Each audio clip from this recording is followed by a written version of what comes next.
O Indonesië, mijn geboorteland, het mooiste eiland waar de zon heet brandt.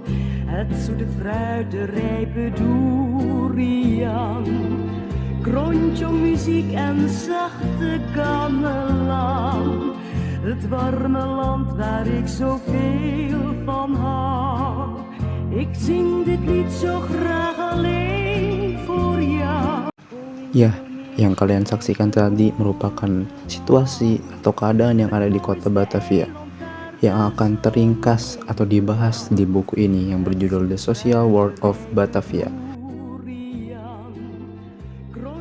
Perkenalkan, nama saya Muhammad Fatir Mutakin dengan NIM 22882400082, kelas 3C Pendidikan Sejarah Untirta, yang akan menemani kalian di video kali ini.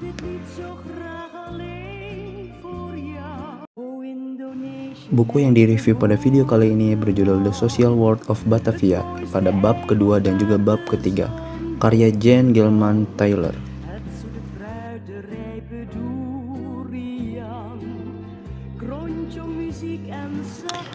Buku ini pun dilatar belakangi untuk mengeksplorasi bagaimana masyarakat kolonial terbentuk, tidak hanya dari sisi administrasi dan ekonomi, tetapi juga dari sisi hubungan antar manusia, khususnya antar orang Eropa dan Eurasia. Buku ini juga menantang pandangan tradisional bahwa masyarakat kolonial di Indonesia selalu terbagi secara ketat berdasarkan ras dan warna kulit. Sebaliknya, Taylor menunjukkan bahwa pada abad-abad awal kekuasaan VOC ada percampuran yang signifikan dan pembentukan masyarakat atau yang disebut mestizo yang unik, di mana orang Eropa dan Eurasia berbagi banyak kebudayaan dan kebiasaan. Nah, di buku ini pun membahas peran penting perempuan. Yang sangat ditekankan adalah perempuan sentral. Bagaimana perempuan Eropa maupun perempuan Eurasia, mereka seringkali menjadi jembatan antara budaya Eropa dan Asia dan memiliki kekuasaan serta pengaruh yang besar dalam masyarakat kolonial. Pernikahan antar ras seringkali menjadi alat untuk membangun kekuasaan dan kekayaan. Perkembangan identitas Eurasia, buku ini mengalami bagaimana identitas Eurasia terbentuk dan berubah dari waktu ke waktu. Awalnya, mereka adalah bagian integral dari elit sosial. Namun, seiring berjalannya waktu dan masuknya lebih banyak orang Eropa dari Belanda, status mereka menjadi terancam dan mereka mulai menghadapi diskriminasi. Batavia sebagai laboratorium sosial. Di buku ini pun Batavia digambarkan sebagai laboratorium sosial, sebagai tempat di mana VOC mencoba menciptakan sebuah masyarakat kolonial yang stabil. Upaya untuk mendorong pernikahan dan mendidik anak-anak campuran menjadi cerminan dari kebijakan ini. Meskipun seringkali kebijakan tersebut tidak berhasil atau menciptakan hasil yang tidak terduga, seperti munculnya budaya campuran yang berbeda dari apa yang diinginkan oleh Belanda. Nah, dalam bab kedua dalam buku ini membahas tentang Growth of Settlement Society atau pertumbuhan masyarakat pemukim, yang dimana bab ini membahas bagaimana masyarakat di pemukiman Belanda tumbuh dan berkembang. Awalnya ada kekhawatiran dari pihak VOC bahwa para imigran Eropa akan menjadi liar dan tidak bermoral karena tidak ada perempuan Eropa.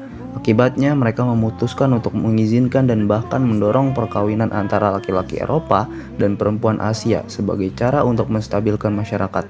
Namun, perkawinan ini memunculkan masalah baru, yaitu bagaimana anak-anak keturunan campuran ini dibesarkan. Bab ini juga menjelaskan bahwa anak-anak sering dibesarkan oleh perempuan Asia atau budak, yang menyebabkan mereka lebih fasih dalam bahasa dan budaya Asia, seperti bahasa Melayu dan Portugis, daripada bahasa Belanda. Hal ini bertentangan dengan keinginan pemerintah kolonial yang ingin anak-anak tersebut mendidik dalam budaya Belanda. Selanjutnya pada bab ketiga dalam buku ini membahas tentang The Web of Colonial Society, Batavia and Environs in the 18th Century, atau yang kita sebut jaringan masyarakat kolonial Batavia dan sekitarnya pada abad ke-18. Bab ini membahas tentang kompleksitas masyarakat di Batavia pada abad ke-18. Masyarakat ini digambarkan sebagai perpaduan dari berbagai kelompok termasuk orang Eropa, Eurasia, dan Asia. Hubungan antara kelompok-kelompok ini sangat dipengaruhi oleh posisi sosial, kekayaan, dan asal-usul ras.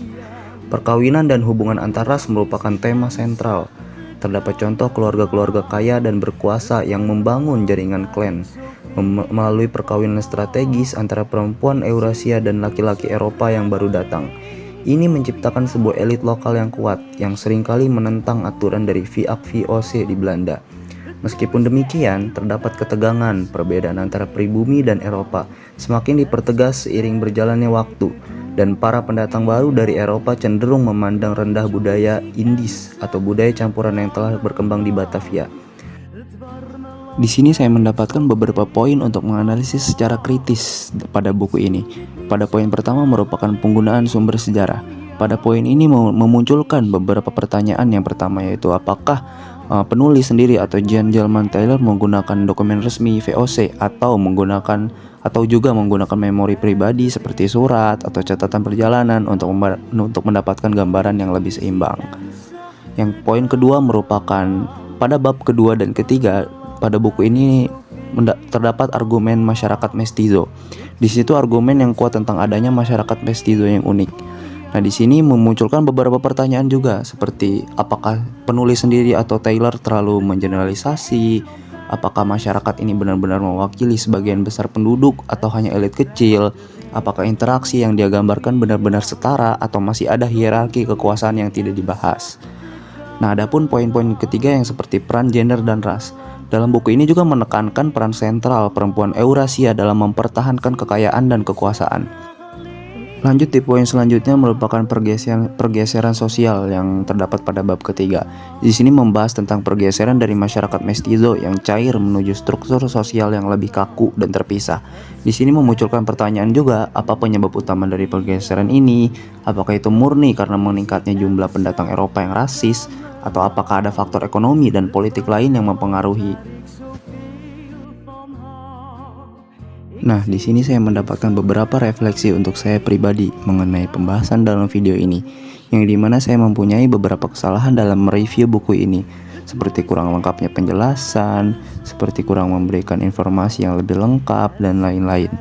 Itu menjadi sebuah pembelajaran untuk saya ke depannya, agar lebih baik lagi dalam mereview suatu buku maupun jurnal-jurnal lainnya.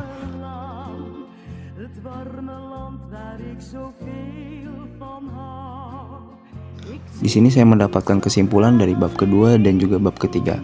Pada bab kedua saya dapat menyimpulkan bahwasanya pembentukan masyarakat kolonial di Batavia bukanlah proses yang mulus atau terencana, melainkan hasil dari interaksi kompleks yang didorong oleh kebutuhan pragmatis VOC dan kondisi sosial di sana. Kekhawatiran tentang kemerosotan moral membuat VOC mendorong perkawinan campuran yang tanpa didasari penciptaan identitas sosial yang baru.